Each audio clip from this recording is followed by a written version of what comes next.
Hello there everyone, and welcome back to Napoleon Total War with the Eras mod. So I had completely forgotten that they had added the new, I think it's they call it the Enlightenment era, which includes the Great Northern War, and that's what we're doing right here. I just did something similar in Shogun 2. And now we're taking a look at the same for Napoleon Total War. We've already taken a hit here to one of our regiments. We're advancing here against the Danish. Last time when I played this sort of Great Northern War mod for Shogun, we played against the Russians. This time around I decided to rather play against the Danes. The Danish artillery is already bombarding us, and they just took out one of my batteries, and their cannons are ripping through my lines. I gave them 3 guns of 12-pounders instead of my 2 artillery pieces of 6-pounders. I think we're gonna go ahead and break up this formation before it gets completely shot into pieces. So we'll take the first 2 brigades and bring them up into a single line, and we'll keep the elite brigade together here back in the center, and the cavalry will flank further out to the flanks to meet the Danish cavalry. And oh, there goes there goes another battery of mine. Oh, the one battery, the other battery got absolutely destroyed to the point where it's no longer on the field. And there they hit the general as well. So I only have 1 battery left, so I better make that count. I'll go ahead and order it to be deployed right here before it gets destroyed by the Danish. So it doesn't start off well for us, taking multiple hits here by the enemy. I do think though, once we commence to battle here against them, that we will stand victorious. Their cavalry is moving forward here. Is it some kind of dragoon? They're moving forward a single unit though. I will immediately respond with a charge. It's my cuirassiers and a dragoon regiment. Let's go ahead and deploy this before their battery strikes us. The guns really rip through, but that's because, of course, in the Eras mod, they're packed very tightly in the lines here. Also, I should remember to tell these guys to hold fire. Right, there's no other cavalry unit coming to their aid, so they're slowly being whittled away. However, of course, we need to keep in mind that the enemy... Oh, we did lose a gun there. Or is it perhaps that we lost a gun, or is it what usually happens in Napoleon, which is they don't bring enough crew to man all the guns. I'm a little bit worried here because the enemy infantry is closing in, and I've yet to break these guys. Right, we just broke them. I'm going to order my cavalry to withdraw as soon as possible here, as to not... Right, then I don't think the Danes are going to come within canister range. I think what we'll do is we'll be defensive on this side, and then I'll be aggressive on this side. So I will move all my cavalry over to this side. I did note Danish cavalry turning up on this side.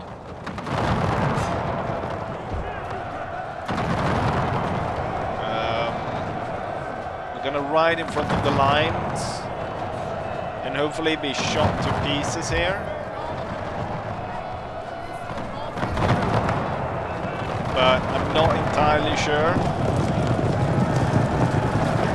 It's the Danish Life Guard that is riding forwards right in front of the cannons. It's kind of bringing with itself the rest of the troops over there. My idea here is, because they've got less troops here, to send in all my troops and really break through on that side and then turn up the entire flank. What it looks like now, though, is that the Danes are pushing hard here, and the initial fire has done very little to my lines in terms of disturbing them, and then the enemy's cavalry has been wasted, like the AI usually does, because it's ridden right in front of the lines, getting shot to pieces. I'm gonna send the general together with these two cavalry units, and we'll go ahead and attack there. The enemy is coming very close. I'll actually dispatch the cavalry back to their original position there. Oh, so the enemy one of our units has used all its ammunition, sir. Is going straight through here, and unfortunately it's kind of breaking up my attack on this side. The general is here to aid. The guards should be ready to march out through there. Even though I've only got one gun left, it's doing good work, and it's sending away some of their... Oh, they sent their guards in over here,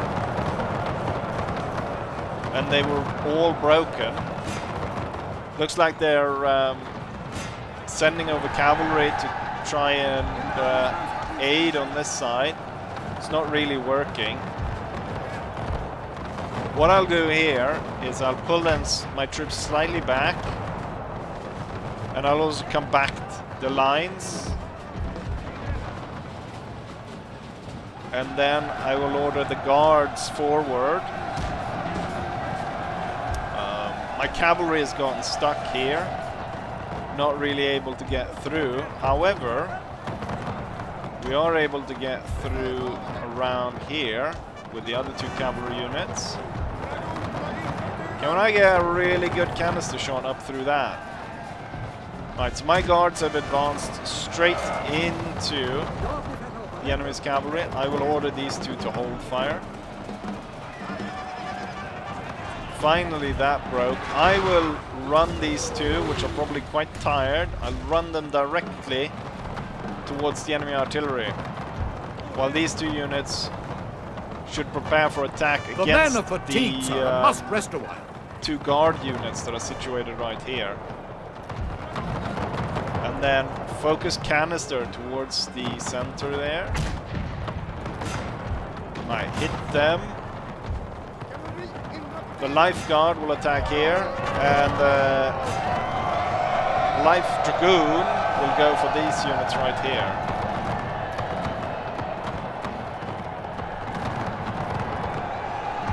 I want a good canister shot right into this mess. I only had 2 bloody guns, but that's all it took, really. Run that down, run those down, run that down. Oh, they're all...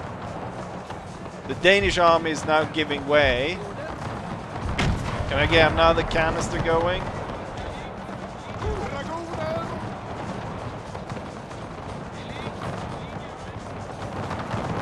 We should order the troops into a bayonet charge, but I won even without that. And I was about to say they're broken, but there's one unit that has rallied over here. So initially, it looked like we were in quite a bit of trouble, because the Danes took out most of our guns early on. And then also shot our cannons to pieces.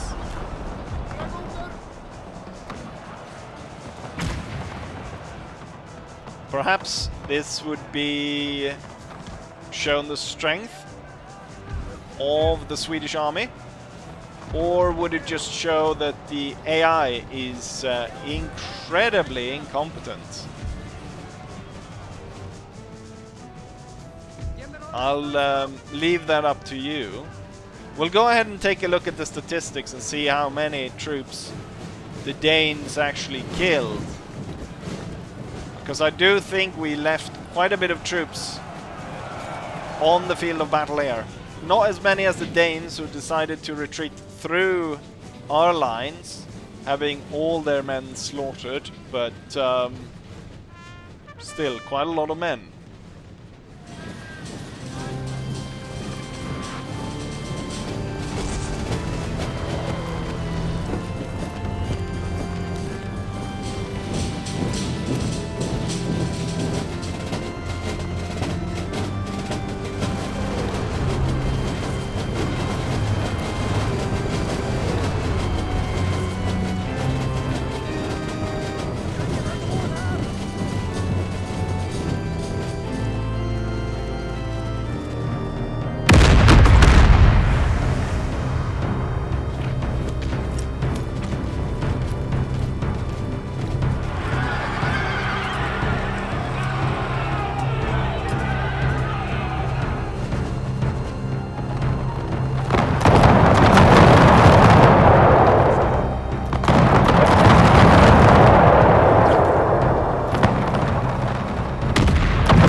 And here's the result of the battle. I lost a lot less troops than I thought I would, or I thought I would lose a lot more.